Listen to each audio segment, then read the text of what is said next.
We're back, episode 3. Staying in My Lane podcast with Emily and Lindsay. This is a follow-up from questions that we got for our part 1 and part 2 episode. So, hello. Hi. Okay, so we have questions. We're just going to go in different sections on divorce and letting go of a relationship. Well, the first question is, how did you emotionally cope with the initial stages of your divorce? Are you going to answer first? Okay, yeah, I can go first. So I actually hesitated with this, and I've never talked about this, so it's kind of weird. I don't think I've ever talked about this out loud. I wanted to fix things, and then there was just like a turning point, I think, where I had a new baby, my second child, and he left to go with his girlfriend, and I just like turned my emotions off, which probably is not healthy in all reality, but I kind of just shut my emotions off for like a good 3 months because I was a new mom again. Do you feel like you were just like going through the motion and just like trying to survive almost? Yeah. Like did you know it was over? So we were separated before. I feel like I knew it was over. I just didn't want to like really accept it because I felt like that was like, I was grown up to think like, don't get divorced no matter what. And so I thought that was bad. Yeah. And I thought it felt like a failure or whatever. And I thought like it was like the end of the world. So that was hard for me. But once I like got through it and I moved back home, I felt better. But it was hard. I drank a lot. Same. I did. I leaned into alcohol big time. I partied. Yeah. And spent a lot of nights not at home because I didn't want to be like by myself. Yeah. Without your kids. Yeah. It was weird. I feel that.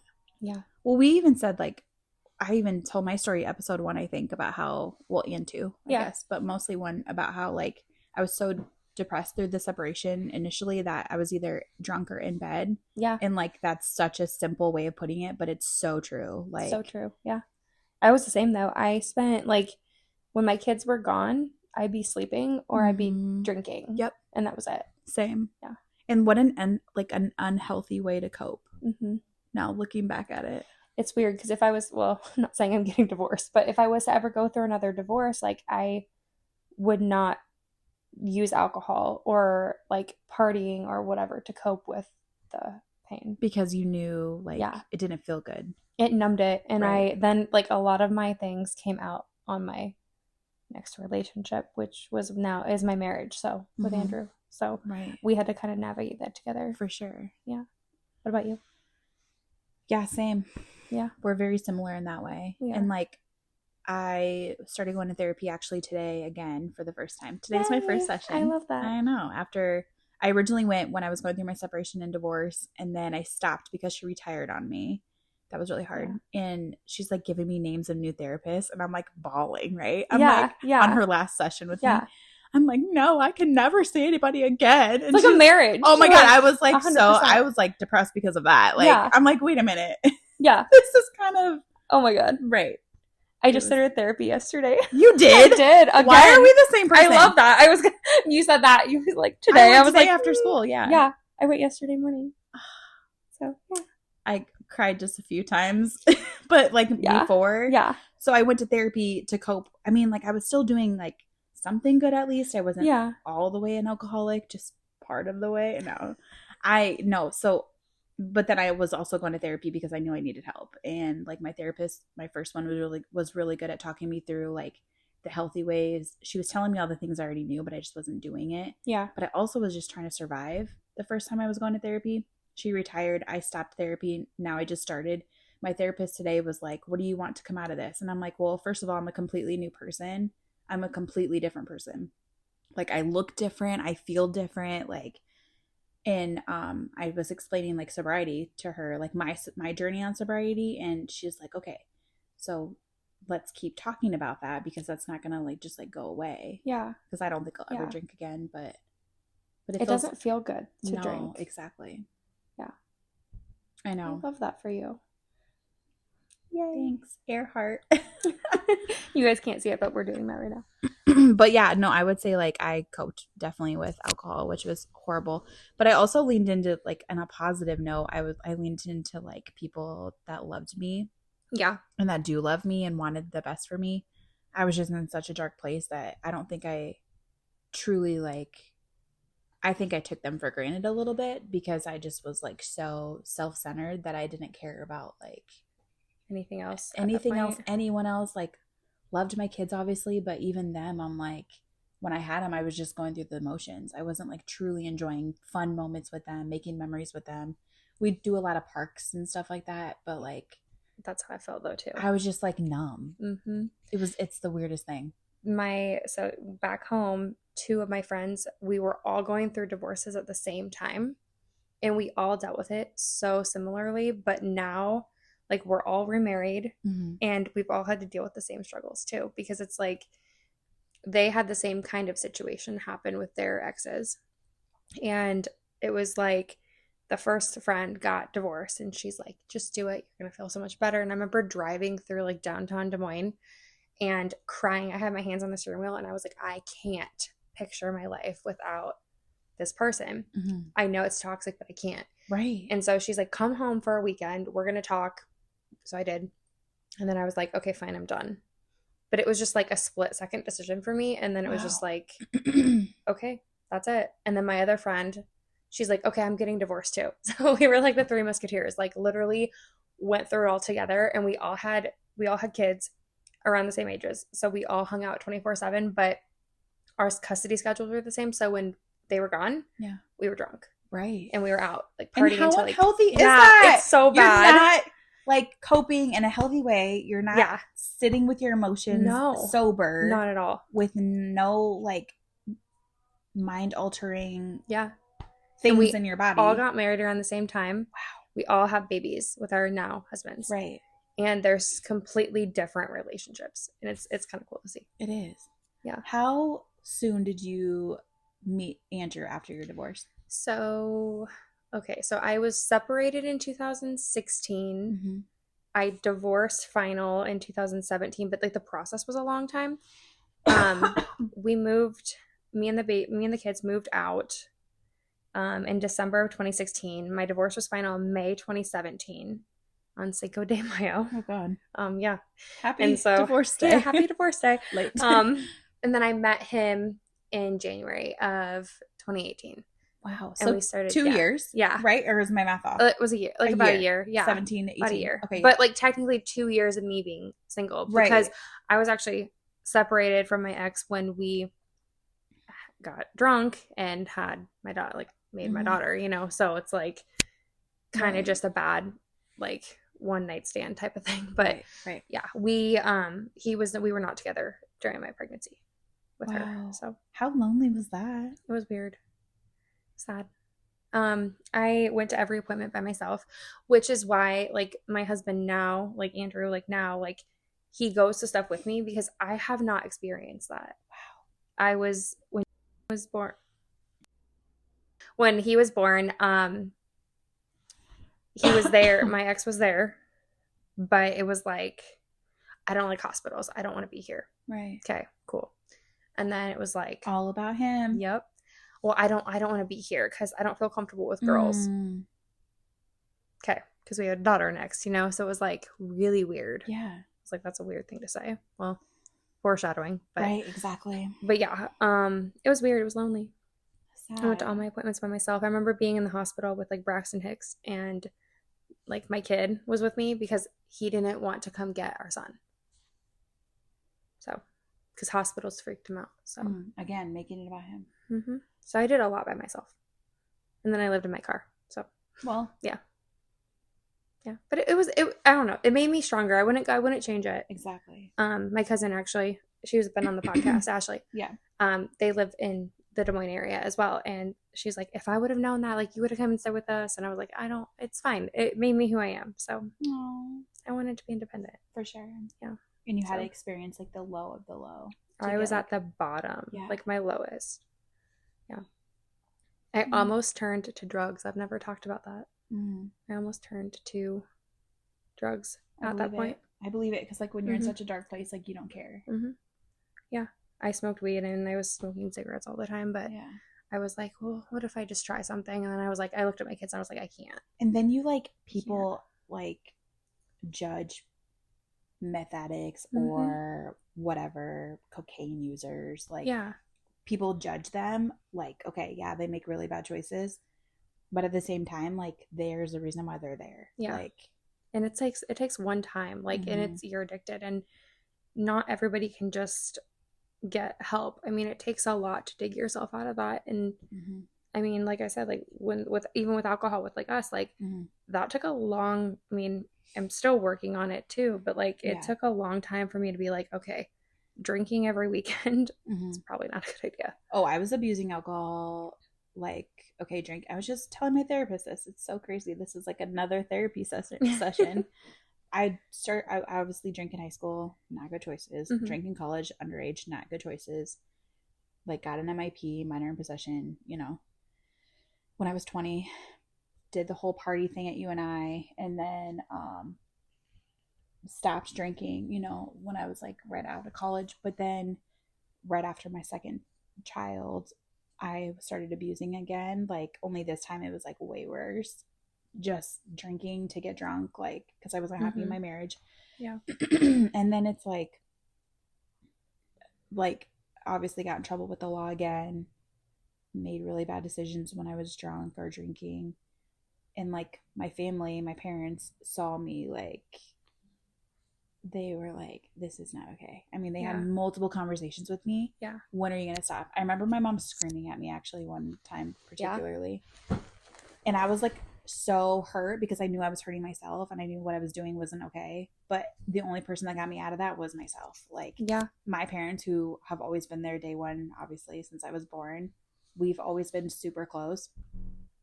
Like them telling me still didn't matter. And your parents don't drink? Correct. Because mine don't either. Like they are very like, I mean, maybe occasionally, right. but like occasionally. I didn't grow up seeing that.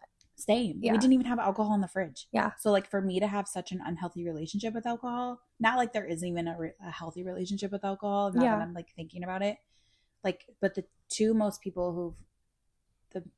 people who've loved me the most my entire life, I've loved them the most my entire life. Yeah. Them giving their opinion and saying, hey, you need to stop, still didn't matter. Yeah. I knew that I needed to stop, but the only person that could get me to stop was myself. Weird question that I thought of, like kind of like a segue off that, because it's something that came to mind when you said something just now. Do you remember what initiated your like relationship with alcohol first?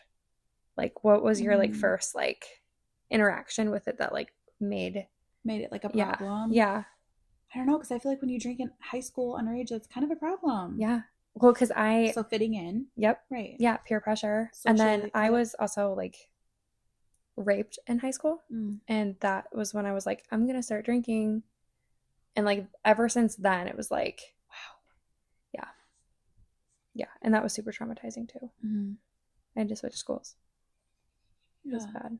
Was alcohol involved during that? No, it was like a senior prank / dare from this like group of guys, and this guy pretended to be interested in me, and then he was like, I'm gonna help you like with tutor you for this subject. And he came to my house when my parents were at parent teacher conferences. You know how that goes. Like you stay until like 8:00 at night. And they were gone, and just kind of happened. And then he left, and I just like remember just like crying and like laying in the shower and just then going to bed. And I didn't tell my parents. I didn't tell my mom and dad for years, actually. Oh, but that was your way of coping with what happened to you. That's when I started drinking, was after that. And I had a boyfriend at the time, so I like told him, but it was very like, I don't want to talk about it. Yeah. And so we just kind of just left it. Because it was traumatizing. Yeah. I'm sorry. It's okay. And he was actually related to one of my good friends that died. So it was really awkward because I hadn't seen him again until the funeral, which was years later. Right. It's really weird. Yeah. So it's kind of interesting. It's just a little something I thought of when we were talking about that. The next question. Do you want me to read it? Yeah. What practical steps did you take to rebuild your life after the separation? That's a Good question. Like post alcohol, maybe? What practical steps did you take to rebuild your life after the separation? Practical. Mine were pretty drastic changes. Yeah. I Like quit. what? I quit my anxiety and depression meds cold turkey. How was that? I was miserable. 10 out of 10. Don't recommend doing that when they say you Did you have cannot. withdrawal? Like, No, I was sick. yeah. My stomach hurt. Yeah. I had a headache. I was like, Oh my gosh. yeah. Yeah. I mean, so maybe withdrawals. Yeah. My body definitely had an effect. Yeah. Yeah. It was almost like sickness, but I've had like morning sickness. Yeah. When you're pregnant, you get sick. I was just kind of like, it's kind of like the same thing, honestly. Right. Right. I wasn't like craving medication. But that's like really strong. That takes a strong person to just I cut it think off. what happened is I'm a pretty forgetful person, and I forgot like a couple days in a row, maybe even like 2 or 3. And I was like, I'll be fine without them. Oh my like, God. Which is so bad, right? Yeah, But yeah. like but I was super overweight. Like I was just like, maybe I'll give this a try. Maybe I'll lose some Did you feel better? pounds. Once it was completely like Yeah. all like that sickness went away, like the side effects, I was fine. But I also started working out at the same time. So That's good though. I think they're not like I don't know if they're even practical because they're like big life changes, right? Like you have to like quitting alcohol altogether is a huge step. It's not very like practical to wake up one day and be like if you're like a consistent drinker, and I could say consistent, that could even be drinking every weekend. That's pretty like consistent. Yeah. Because that's what I would do. I wouldn't drink during the week, but on weekends, you bet I would be getting hammered. Yeah. So like I just quit that also cold turkey, you know? Mine was literally like to the point after I got divorced where I was like having like mimosas in the morning or like Bloody Marys. And I was like sleeping, and then I was going to work at night because I worked at a jail. So I was like drinking and then just going to bed. Right. And I was like, oh, whatever, it's fine. Going to work. But the practical steps I took are a little different. I saw this thing I think it was on TV. I don't know. It was on something, and I made a vision board, and I was like, cool. I gotta get my shit together. I said, this is not working. And that's when I was like, the next relationship I have, it's going to be my husband. And then I was like, this is what I want. Yes. And I kind of manifested him a little bit. But it's a thing. Yeah. And you have to say, I deserve it, and I'm going to get it. Actually, funny, my friend, I wouldn't say friend anymore, she actually dated my husband before I did. And they broke it off. She's like, oh my God, he's awful. And I was like, okay. Andrew? Mm-hmm. Really? Yeah. And she was like crazy. I won't say anything more than that. She was a little unstable. Yeah. And no judgment, but like just some of the things that she's done, I was like, oh. She actually dated him 2 months before you met him. Wow. Yeah. Meant to be. Yeah. And it's funny because we have a mutual friend. Andrew and I have a mutual friend. And at a funeral when I was married to my ex-husband, this mutual friend was like, yeah, this is my best friend, Andrew. And he showed us a picture. And I was like, that is the guy I'm going to marry. Because I was like, my ex-husband and I were already separated. Right. And I was like, I'm going to marry him. Wow. And then my friend was like, no, you're not. And she like tried talking to him and stuff. And then it didn't work out because she was talking to like 5 other guys at the time. So that will do it. I was like, well, thank you for giving him to me. Because now, here we are, we're married. So that's awesome. No hard feelings, but it was just kind of funny. Meant to be. Yeah. So yours was a vision board. Mine was just my first step was alcohol. Once my life literally changed and I got to like actually enjoy my life after separation when I quit that. I can honestly say that. I love that for you. It was just so unhealthy. Yeah. But that was, again, I don't know how practical it is if you're consistent, but like, and it was hard at first, but yeah.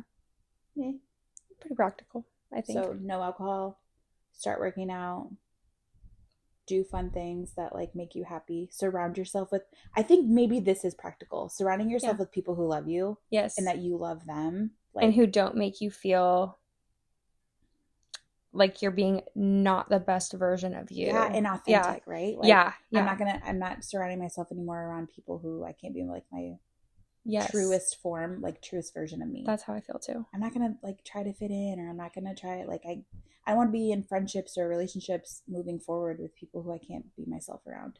You know? Yeah, I agree. I just I don't know if I posted anything, but I was gonna post something today about that too because I have a little video off TikTok.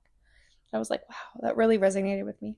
So Because what's the point of being friends Yeah. or in relationships with people if you like can't when you be have to yourself? filter yourself, or like when Yeah. you have to like If you live can't up be to their yourself, standards, or yeah, mhm, I love that. I like it too. What signs did you ignore that now seem obvious in hindsight? Ugh, I I don't I'm a little know. triggered by this Me question. too. We both looked at each other like, wait a minute. I'm sweating a little bit. Wait a minute. I can go first. Okay. Oh God. Well, okay, this is gonna get really real really quick. Okay. The first sign, my first marriage, is the fact that his ex-girlfriend and I met when him and I were first dating, and she said run. So that's number one. And I did not run. But they And I all did say that not. though. They do. But do they though? Because I She think was okay, sorry, go ahead. No, it's fine. I was gonna say she was really like aggressive about it too. She was like, honey, run. Right. And I was like, So you didn't okay. believe her then, but now you're like, wait a minute, she was actually right. So so my ex, long story short, I guess, kind of ish, but he got arrested the night of our wedding, or the night before our wedding, ended up in jail. Mm. And then he got And drunk you the night of our still wedding. married him. I did, because he promised me he was going to change. Mm-hmm. So that was a huge red flag. But then a year later, when he assaulted me and my child, he went to jail. And ironically, his ex-girlfriend, who told me to run, heard about it and was the only one besides my friend who died. Mm-hmm. She was the only one that came to help me. And she got me in like running. We ran like 5 or 6 miles a day at that point. And like she was like there, she would come over, she would help me with like my kid, Mm-hmm. whatever, because he was gone for a year. But I mean, yeah, the drinking was a huge red flag. Yeah. He drank, he would drink a lot, like constant. Mm-hmm. And then he didn't have a job. It's another red flag. What the heck?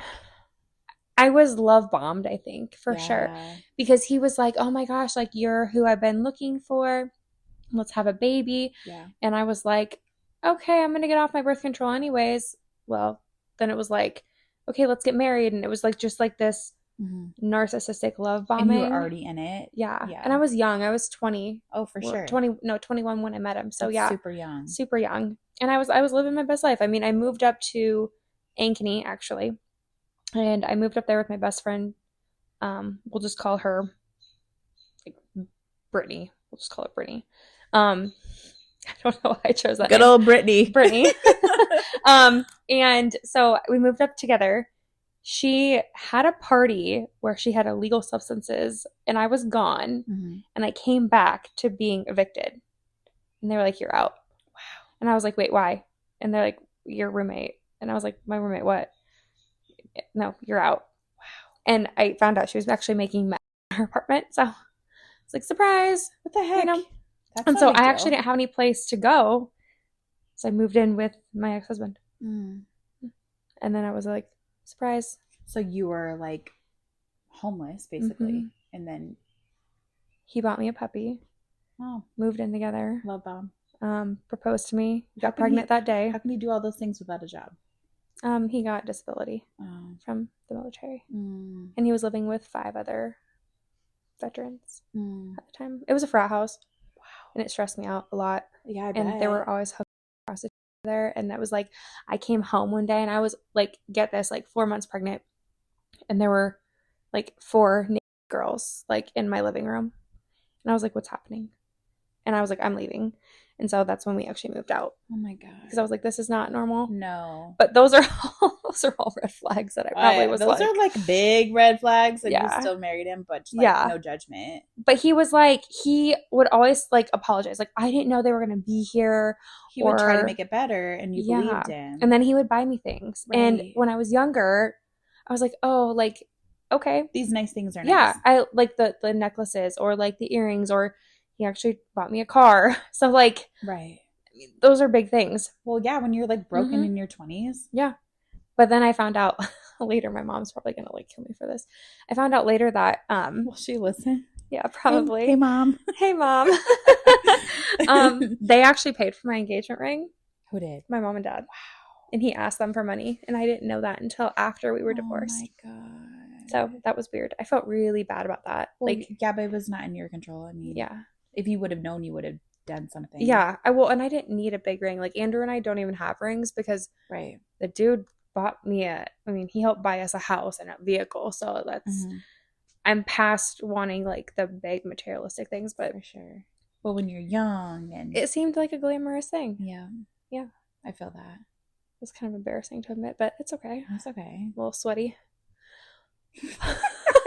My like, turn. Yes, your turn. Go. Red flags. I don't know. Well, the thing is we shouldn't even probably have gotten married. I'm glad we did because now we have 2 beautiful kids out of it. Yeah. But like, we had problems like in a relationship, which was a very short term. We weren't even dating officially a full year before he proposed. Okay. I knew him in high school. Uh-huh. So then when he proposed, that like, so it was kind of bad before he proposed, beautiful proposal, like everything, you know what I mean? Like, it was great. Yeah.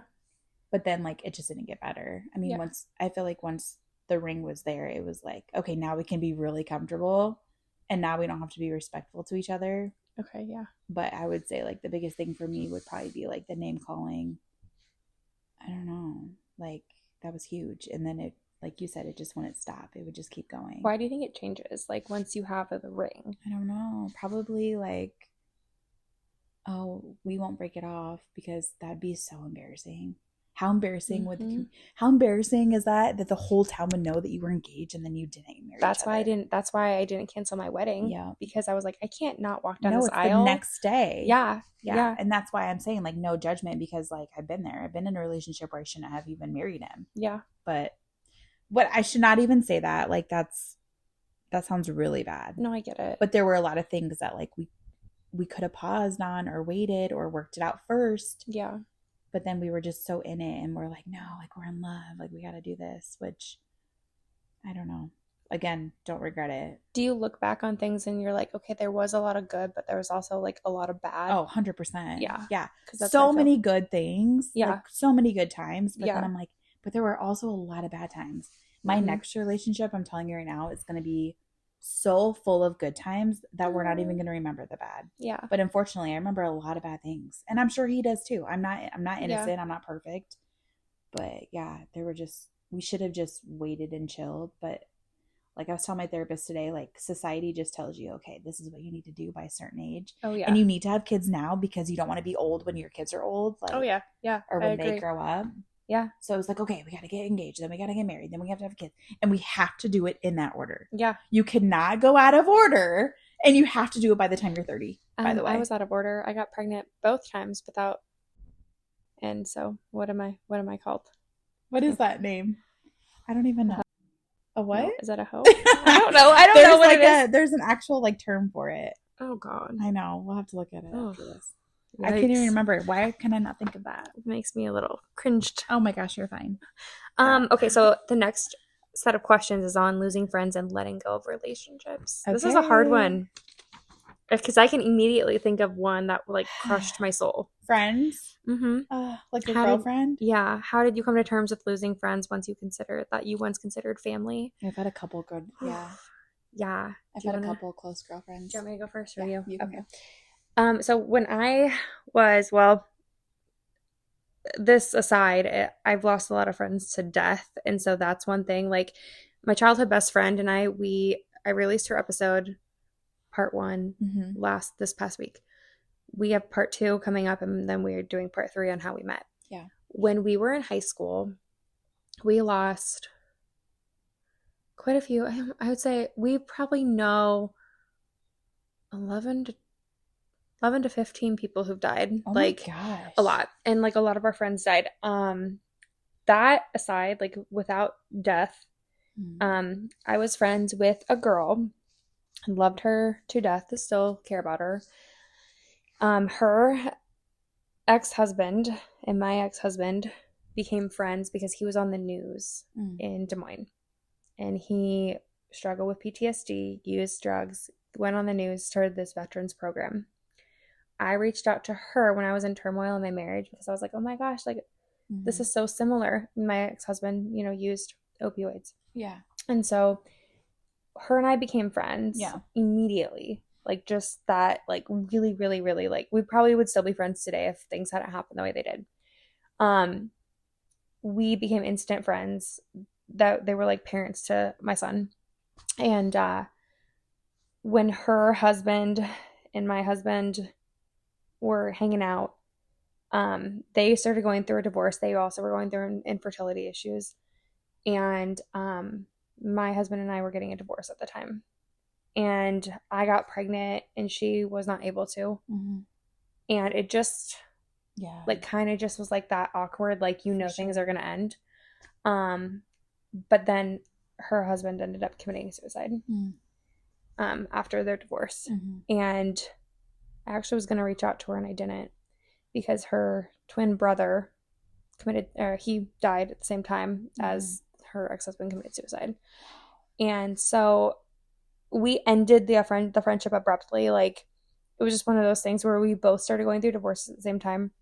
I was pregnant. She was upset that I think and I get it. Right. I get natural feelings of like, I wish that was me. Yeah.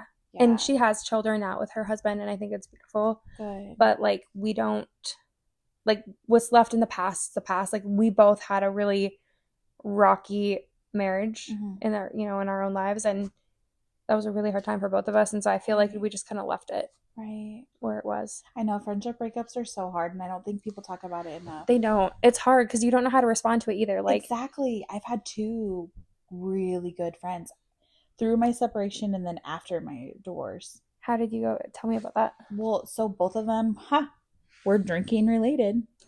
Yeah. Like, one of them we were really close, like best friends for like at least 4 years. Did everything together. Like, the only thing she wasn't in was like my wedding, but because around that time is when I met her.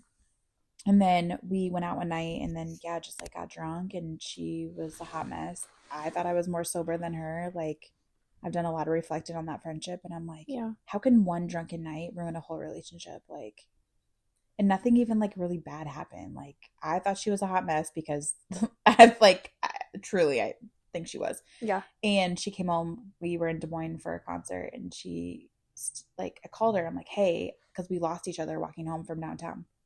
We were out by Wells, downtown Des Moines. Yeah.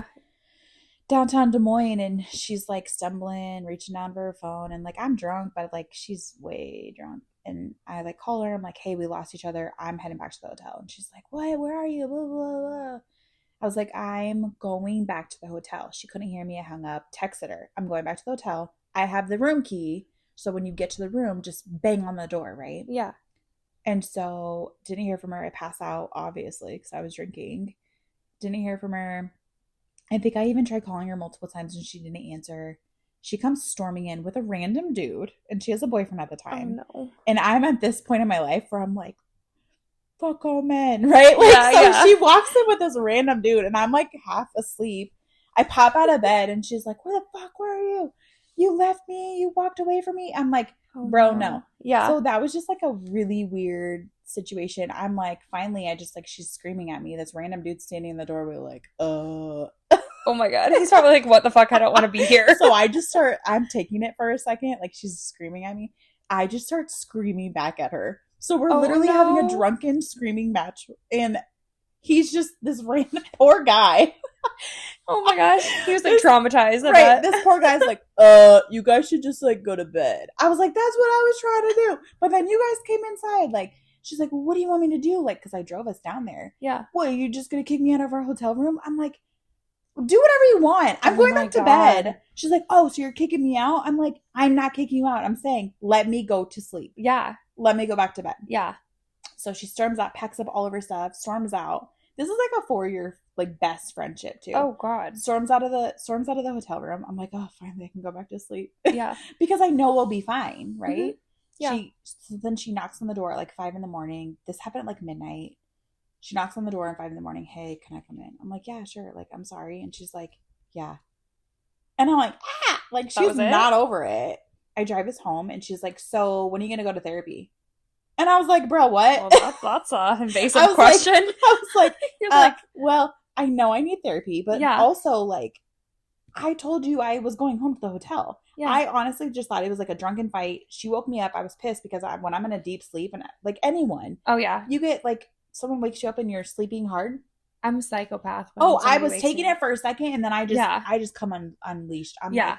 I was like, you fucking woke me up. Like, I'm trying to sleep. Like, just leave me alone. I just kept saying that. Leave me alone. Yeah. I'm trying to go to sleep. Let me sleep. Yeah. She wouldn't let it go. Gosh. And then, yeah, so then I drove us home. I thought it was a good conversation. And then I was blocked on everything. She blocked me that day on everything. And you guys haven't talked since? Nope. Oh. Wow. It was weird. That's really like, weird. Okay. Awkward. Makes a statement. But silence also speaks volumes too. Oh, for sure. And it's okay because like at the end of the day, like that wasn't even towards the end, especially we were drinking. It wasn't a healthy friendship. Like, I feel and not saying it's not healthy if you're drinking together, but like it just wasn't good. Yeah. I don't know. That's kind of like the same thing like with this girl. Like we had an it was healthy in the moment, but like in reality, it was like when you look back on it, you're like, that is not a true friendship. We were both in toxic situations, and yes, it was like a trauma bond, right? In a way, yeah. That's me and the second friend that like she blocked me on everything too, and it was a drunken fight. And last night she dropped me off, and I was drinking. It was last summer actually, so no, was it? No, it was the summer before, so a couple of summers ago. And the same thing happened. Like we would just, our friendship was, she'd pick me up, we'd go get day drunk. We would just keep drinking into the night. Drinking. Like, speaking of blocked, I was blocked by someone recently, and just cutthroat. And I was like, okay, wow. Well, we weren't really friends anyways, but like even that, I told my husband, I said, I think it bothered me so much because I wasn't the one who blocked her. Right. And I was like, I didn't get the last word. Right. And I was like, I need to reflect on that. I'm always the one that's blocked. Yeah. I never do the blocking. I have a weird thing about like letting go of people in my life, even though I know that they're not healthy for me. Yeah. I mean, not saying I'm easy. Like I just cut my brother off actually very recently, and that actually does not bother me, which is interesting because he's like a blood. That's interesting. Yeah. I blocked him. So I shouldn't without hesitation. Right. No, I'm fine. Okay, yeah. I'm so peaceful without him. I get really upset. Not really upset. I take that back. I don't get really upset, but I get like irritated when people block me because I'm like, but I wanted to block you. Like, why? Yeah. I got really sad over those two friendships though. Yeah. Waking up blocked because they both kind of happened in the same way where they just randomly blocked me. And it wasn't random. It was after a fight. But again, a drunken fight when you're supposed to be best friends, I was like, okay. Doesn't that happen all the time? Yeah. I mean, it's just weird. What made you realize a friendship was no longer healthy for you? I feel like we kind of addressed that. Yeah, we did. Yeah. How do you distinguish between a rough patch in a friendship and a toxic one? Ooh. I would say like toxic would probably be if it's happening over and over and over again. Mm-hmm. So like if you're constantly like arguing or, but also I feel like a healthy friendship is when you're doing healthy things together. Yeah, that's what I think. And I feel like that's maybe like a misconception. Mm-hmm. Maybe like friendships don't have to be going to get drunk, right? Or whatever, like right, whatever, yeah, right. It can be like working out, going on runs, like doing things like that, making food, yeah, whatever. I mean, watching a movie, yeah, yeah, like going out to eat. My best friend from like childhood, like not the one I had on the podcast, but a different one. We have a healthy relationship, but like we also don't talk very often. Mm-hmm. So it's like I'm more of a distant friend though. Like I will talk, but like I'm also like I don't like to be like invasive of people, so I'm just like, okay, like I'll reach out. But for like sure. I can pick up where I left off. For sure. Yeah. I have a couple friends like that too. Yeah. It's always so sad too, like when friendships just like randomly fizzle out. Not randomly, but slowly fizzle. Yeah. Like I've had really good high school friends. I've had really good college friends. Yeah. It makes me so sad. And I keep reminding myself like a reason, a season. They're in there for a reason. And but that's like, hard. But then I see like their beautiful families on Facebook and like they see my kids and I'm like, let's get together. But then you just never do because we live an hour or two away. Yeah. And that's nothing. That's not even a long drive time. But it's hard though. It's just when when you live in a different lifestyle, and I don't have a lot of like of those friends that are divorced and Mm-hmm. go who have went through the same thing I have been through. Yeah. Like you mentioned those two The other two. girls. Yeah. I don't have any of that. Like all my old friends are still like married, have kids. Yeah. So it's like And they don't understand it. that's the thing too. They don't Yeah. understand like, which no offense to anyone, like I mean it's not a bad thing. It's a good thing that they can't relate to me. Right. Like Yeah. Yeah. it's a good thing that, and it just like makes me sad too. And I have this weird thing about being around kids when I don't have my own kids. Like Oh, I was the same way. I couldn't. No, I don't want to go visit these old friends who have beautiful kids. They get their kids full time Mm-hmm. because there's a lot of like animosity and like jealousy there too. Yeah. Like on my end, like just with anyone who has their kids full time, like it makes me really sad. I had to work on that really hard. I'm And then working on it still. once I got my kids, well, once I got full custody of my kids, Yeah. I honestly felt guilty because I used to be like the one that was like, okay, like I want my kids full time, but like, you know, I have to share custody. And now I'm like, okay, I won my custody case. Now I feel bad because I know how it feels for other moms. Yeah. You know what I mean? Like Oh, it for just, sure. Yeah. it made me feel guilty. Right. But I worked really hard to. When you were going through the Oh, that was really, yeah, split. that was hard. It's so hard. But I lost friends during that too, Mm. which is weird because Mhm. people were like, well, do you really think that that happened? And I just, Yeah. I was like, I can't. Like automatically, yeah. if you doubt that, like you're out. Exactly. Yeah. Like for your own mental So that would be state like a too. toxic friendship too. Oh Like, yeah, for sure. when you're When constantly you go having to through a prove really hard yourself, time, or yeah. And nobody, and then they don't like believe you or like see your side in it. That's Yeah. huge. You need people in your corner. yeah. How has losing certain friends actually improved your well-being, overall mental health? Yeah. I feel so much better. There was one friend, one of the girls, and the two girls, and she was on the verge of ending things with her husband. She was having like affairs. Mm-hmm.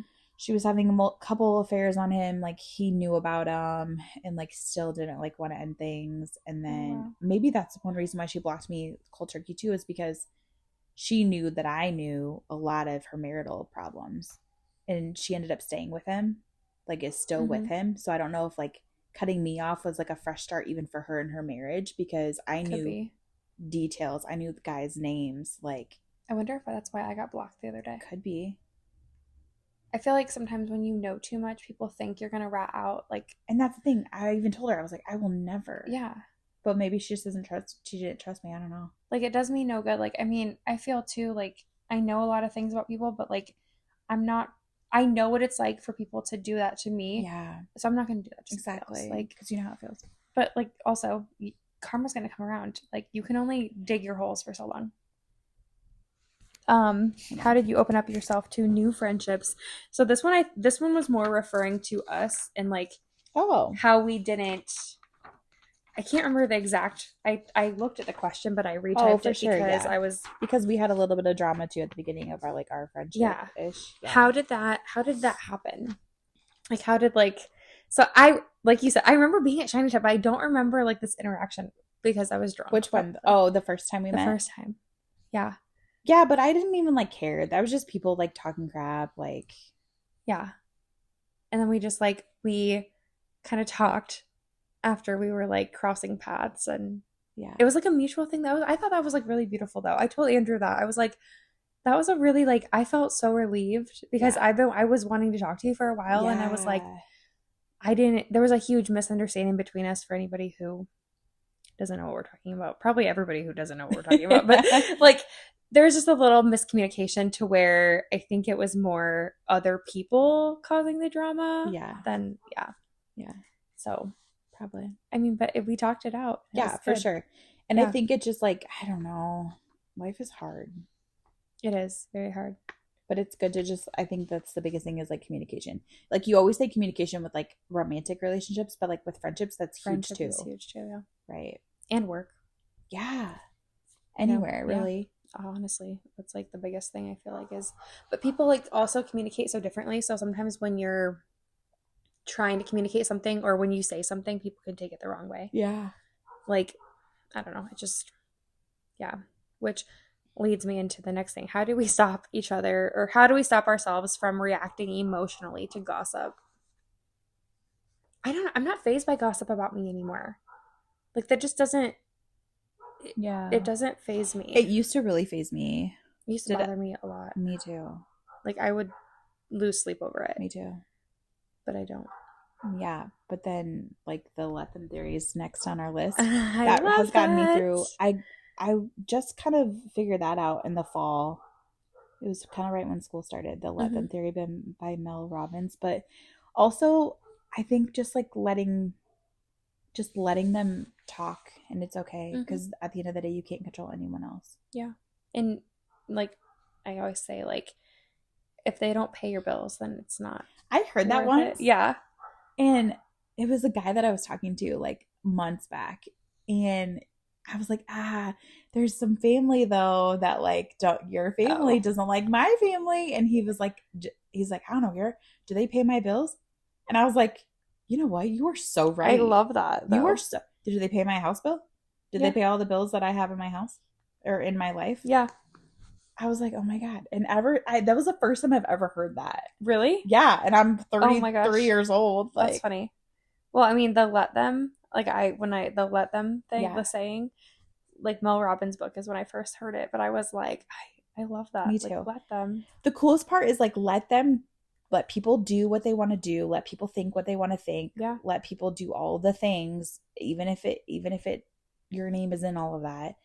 But the best part about that whole thing, I think, personally, is that let them, but then let me decide how I react to it all. Yeah. And I'm like, you're right. Like, I have so much control over me. And if I can't control them, I know I can for sure control me. She saved me in a really dark time because I actually found Mel Robbins like when I was going through all the election kind of stuff. And that's like when I was like, I had reactivated my Facebook and she popped up like right away when I reactivated. And I was like, this is seriously like fate because I was so low and I just was like, in my life, like I can't, like I don't have any friends. And no, and then she's just like, then she starts talking and I'm like, wow, okay, I can go with that. And I really like, that's when things changed for me where I was like, let them, but I'm going to let me choose how to react to that. Absolutely. Because they want a reaction. People want a reaction. That's what the whole thing is I about. gave reactions a lot, especially like right when we were separated. Like, I mean, I would reach out to people who I didn't need to reach out to, like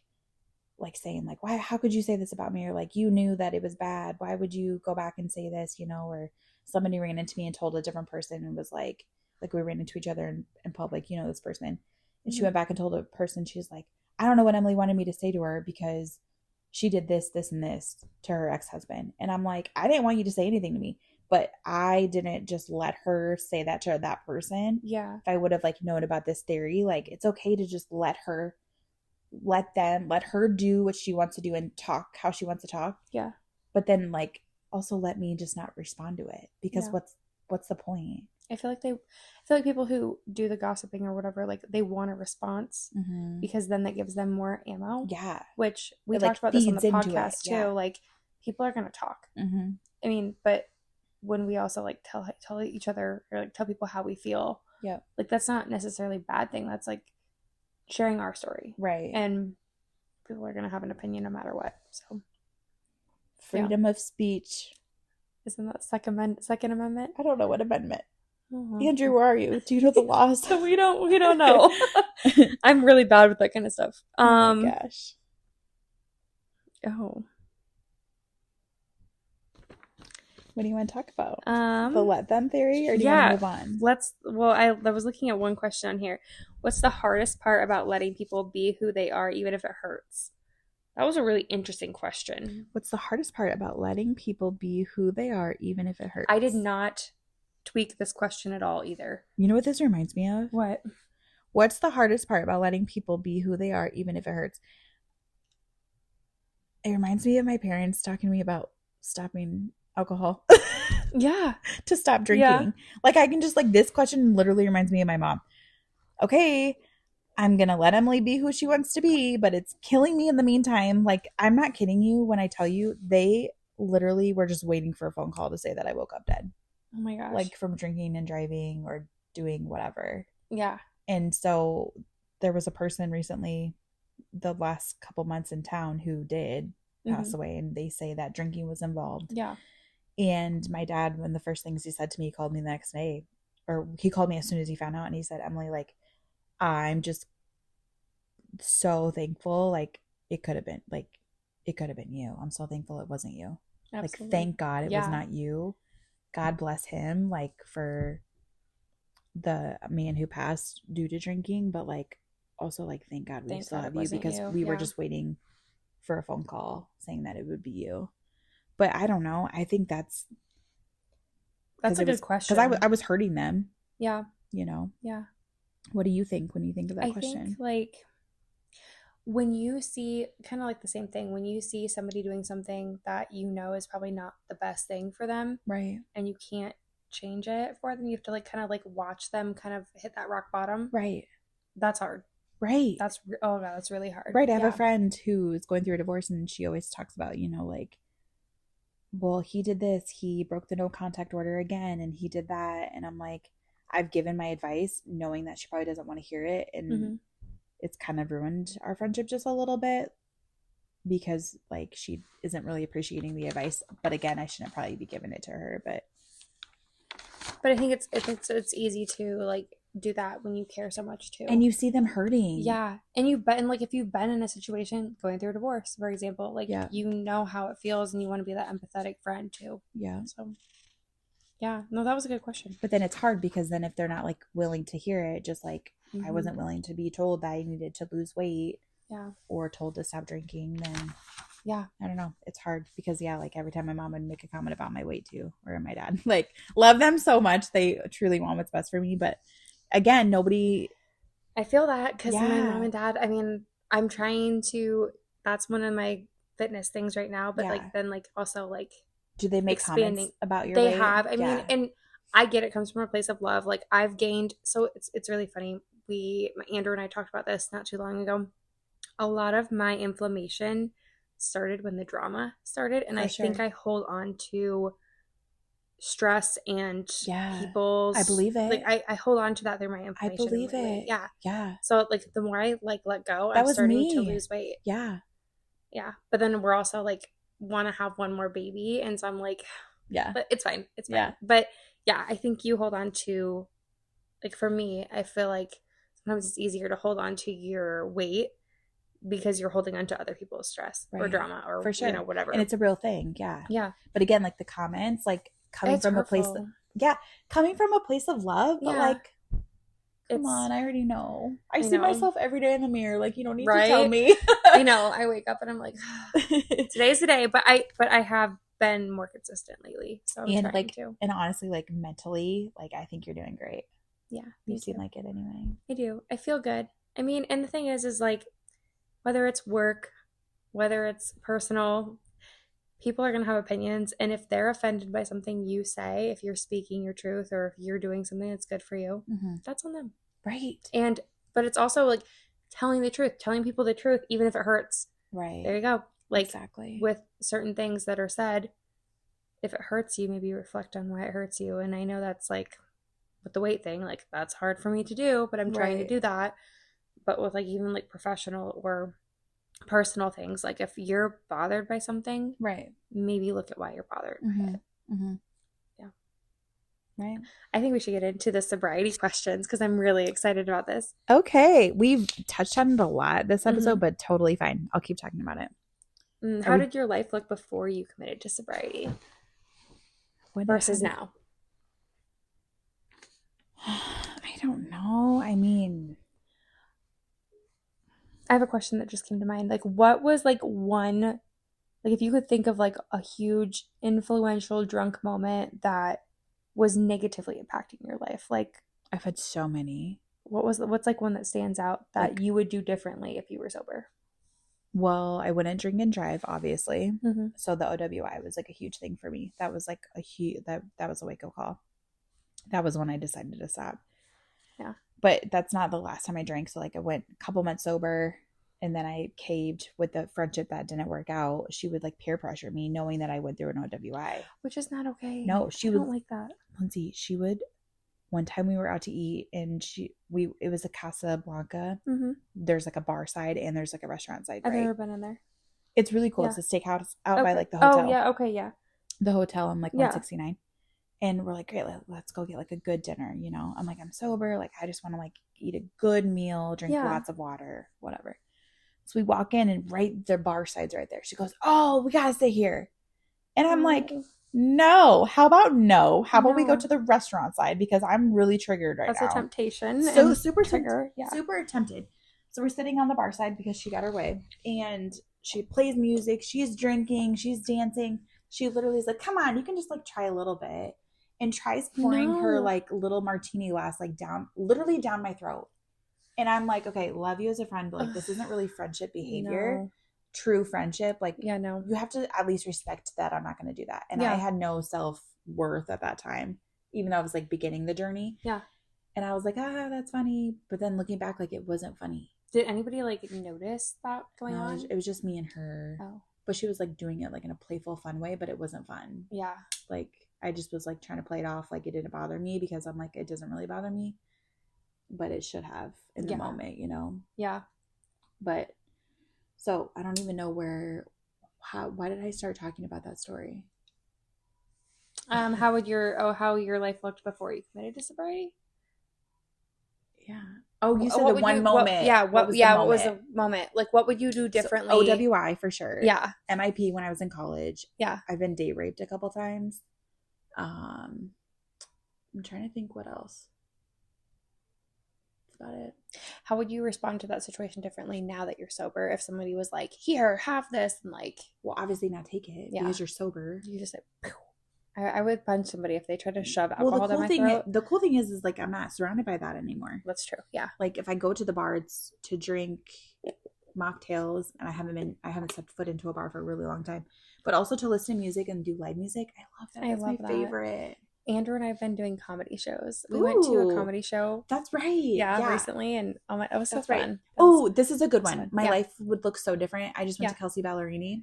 I loved your Snapchats. Oh my gosh. And beautiful. So I would have been drunk at that. Yeah. Like I would have been hammered, but it was so refreshing just knowing that wasn't even an option. Yeah. And it was really funny because I stood next to this chick, this like mom, like at least in her 50s, and she was just stumbling everywhere. And I was like, how sad for you that you're not even going to remember this tomorrow. That like, right there. That's so sad for you. Like, I know. In Mexico, you know how many people would wake up drunk still? Or sleep all day. And miss the whole day in Mexico. Like, I couldn't imagine and feel like crap like the next day. We went to Trivium and Bullet for my Valentine, and we enjoyed it so much. And like, there were people in front of us, like, apparently, like, CBD and like weed is like legal in Minnesota. Yeah. And so like they were smoking and like they were like drinking, and Andrew and I were just like, okay, this is so fun just to watch it. Like, and we were so in the moment. Yeah. And then we went and we got just like truly enjoy life. Yes. We went and got Chinese, and we went up to the hotel room, and we just like laughed and talked. I'm like, this is amazing. You wake up and you feel fine. Yeah.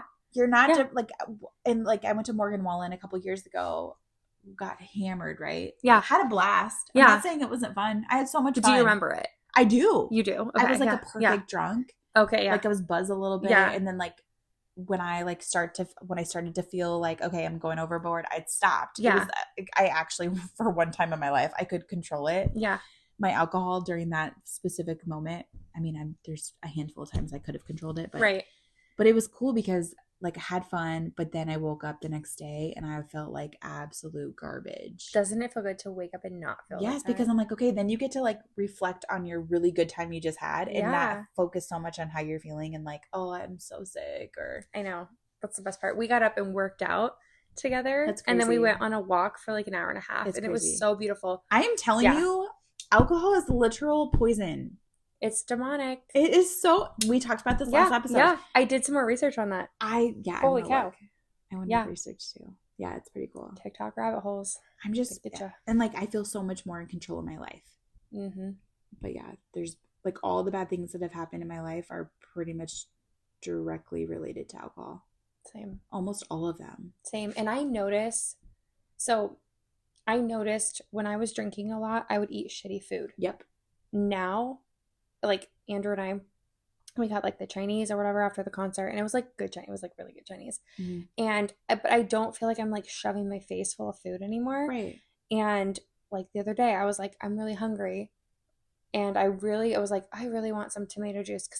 Sometimes I like want a Bloody Mary because I'm like, tomato juice. Yeah. I ended up just having like straight tomato juice. Yeah. And a beet and cucumber salad. And I was like, awesome. Okay. Right. Like, but I'm not eating shitty food either. So that right. Exactly. Yeah. And then if you do eat like not the healthiest food, who cares? Because then you don't have like, you're not drinking like the calories or, Exactly. like Yeah. when we were in Mexico, we would order these mocktails. Oh my God, they were so good. Basically just like smoothies, right? Yeah. One was like a chocolate dirty monkey. Oh, okay. I think that's what it was called. Yeah. Without the alcohol. And we ordered it like our last day because we just found it out. Like we were like, I don't know why we waited till the whole trip was over to be like, okay, what mocktails should we try? We're like on TikTok. We should have done this before the trip. So we ordered this dirty monkey. We're like, but no alcohol. Like it was just like a thing. We would always make sure to say like no alcohol. Yeah. And then they'd be like, no alcohol. And like all these college kids, like and like young moms. Were they looking at you like what? Well, they were too drunk to even notice. Thank God. Okay. Yeah. I mean, not like I even cared. I don't know why I said thank God. But then the bartender was like, oh, for child. We're like, nope, for adults. Like, oh my gosh. But we're like frolicking in the ocean. Like we remembered the whole trip. It was beautiful. That's like, really cool. It was the best thing ever. I know Andrew and I are really trying to do things like more sober and then like get away from like the temptation. Like even surrounding yourself with people who are drinking. Yes. Kind of just brings you down. I just had somebody reach out to me. Yeah. I think you know her. And she messaged me on Facebook a couple days ago and she's like, hey, and she kind of ran around or does run around with the group that I used to too. Like the cops and the wives, whatever. Like then there's another mutual friend group that she hangs out with. So like I appreciated her reaching out to me because she's like, hey, I'm doing like a 30-day cleanse. Like, what are your tips and tricks and like how to do it? And I'm like, girl, I'm 8 months sober and I have never been happier. Like here I am. These are all the things that I have done. And like, I'm here to support. Like we should get together because one of the biggest things is surrounding yourself with people who are like-minded like you and not saying you're like, oh, I'm so much better than you because I don't drink alcohol. No, not at all. But there's a reason for like AA, right? Yeah. Like you're all in the same mindset. And Al-Anon too. I went to one time with like, that was like the family support for alcoholics. And that even was like, I went to one meeting and it was like, oh my gosh, I'm not doing this. But it was interesting because I was like, wow. But if I would have like not drank like 5 or 10 years ago, holy cow. But I'm trying really hard to not drink. And I feel better. I don't feel bloated either. Your body, it makes your body feel heavy. Oh, exactly. Yeah. And then you, like you said, you eat more. Yeah. Sleep more. I would be so it's not depressed. A good sleep. No. Because I felt like I would get so drunk to where I couldn't even sit up. Oh yeah. And I was just like, what was I thinking? Right. Yeah. That's crazy. Yeah. Now that I'm like thinking about it, there's a lot of bad things that have happened to me because I was drinking. Like on my 30th birthday, I definitely got carried out of a bar by 2 police officers. Did I tell you this? Yeah. I heard about that, but it's fine. It's fine. Embarrassing, Lindsay. It's fine. It's well, look at you now though. Like you're sharing your story. Well, I mean, I got up on a bar once and I think I took my shirt off and I was like singing a Shania Twain song and it was in the middle of a bar downtown Des Moines. Right. But we've all done things we've all done things that are... I shouldn't say all. Some people can actually can control their alcohol. I used to drink and drive, but I lost a friend to alcohol. That's right. Yep. And I just, I was like, I can't after that. But I used to. Yeah. Yeah. And I didn't care. I was people like, I'm fine. I know. There was one time, and it was after he died, and it was after my divorce, and I was super drunk, and I was coming home like from, it'd be like the distance from like here to like Fort Dodge to like Webster City. Okay, yeah. And I drove, and I don't remember how I got home. And my car was parked in my yard. But I used to also get on boats a lot when I was drinking. That's what you said. Yeah. I don't know. I know it's hard. Yeah. I've done that too. Like, don't remember coming home. And unfortunately, like, we're not the only ones who've done that. No. But people do it all the time. Luckily, we survived it. But we're here to tell our story. Yeah, for sure. And that kind of like leads me to the last question. Can you tell us more about how you got the courage to tell your story and not care what people think? I had somebody ask this question. Actually, I had 2 people ask this question different ways, and I kind of combined it because they want to talk about what they've been through, but they don't like necessarily feel ready. Okay. So how did this, the thing for me was that I've done a lot of like healing and work on myself. And so I'm confident enough now. I mean, obviously like not 100% confident to be like, to share everything. But I feel like every episode we do, I share a little bit more and more. Yeah. Just because like we're all human and like the people who are listening, like, if you want to judge me, you can judge me. I am who I am. I'm a human. I'm not perfect. Yeah, I've definitely same. had my share of mistakes that I've made in my life. Like, but I think the biggest thing is like I feel more confident and comfortable in who I am now to be like, you know what? I went through this really hard time in my life, many hard times in my life, but the one that almost broke me only happened 3 years ago. Yeah. 2.5 years ago, you know? Yeah. And it didn't break me, and I was so close to dying. Like, I was just trying to survive. Yeah. Like, literally, I was just trying to wake up every day, live, go to work, come home, wake up the next day. Okay, I'm alive again. Here we go. Like, I think when you're that, like, so low that you've built yourself back up, and like, I'm happy now. It's like, you know what? Yeah. It's okay. People it's so beautiful. But it's like so true. It is. It is. Like, life is so short. And when you're that close of like losing, I don't know, like not being on this earth anymore, like who cares what so-and-so next door thinks of you? Yeah. Like, I don't know. Yeah, no, I agree 100%. I think going to how I started this podcast, last year, like, New Year's Eve, I didn't drink on New Year's Eve. I was like, I'm not doing it. Yeah. I said, I'm going to have a sober New Year's Eve. I'm going to go to bed. I'm going to get up and work out. And the next morning I did my little vision board list. And it was, I want to do something that's going to change the world and something that's out of my comfort zone. And then this podcast came up. And I was like, you know what? I could do it. Because weren't you on a podcast? And then that kind of made you. I was on a podcast, right. Yeah. And then you opened up your eyes and you're like, wait a minute, like I can do that. I got so much positive feedback from that. Right. And I was so nervous to do it. I mean, I was like shaking the whole time. And it was like, okay, like this is making a positive impact. And I was like, you know what? I don't care what people think because I'm going to talk about what I went through. I'm going to talk about my story. I'm going to have other people on. Right. Because that's how we grow. That's how we make progress. Exactly. Become better. So. And it's like it is therapeutic. It is so therapeutic. Like, Andrew said the same thing. I just feel so like I just had therapy and I just had another therapy session. Like you just feel so good just talking about life and just talking about the things that make you happy and growing, and no one's perfect, that's for sure. Yeah. And it just like, I don't know. I know who I am at the end of the day. And I think that's the biggest thing that's given me confidence. Absolutely. Like enough confidence to do this. Like I can lay my head down at night and be like, okay, I tried my best today. Like, yeah. Gave it your all. Exactly. Yeah. Yesterday in my therapy session, I said that I talked about the podcast and I said, like, there's been people who are in different aspects of my life, crossed my paths professionally, personally, whatever, who may be offended or upset by the podcast. And I said, you know what? I said, let them. And I was like, let them, it's fine. But I said, I don't know why, like I'm living for I used to live for other people. Exactly. Instead of living for myself. And then like with everything that we talked about on the last episodes and like what we've been through and like the judgments and the mean, like the petty bullshit. Right.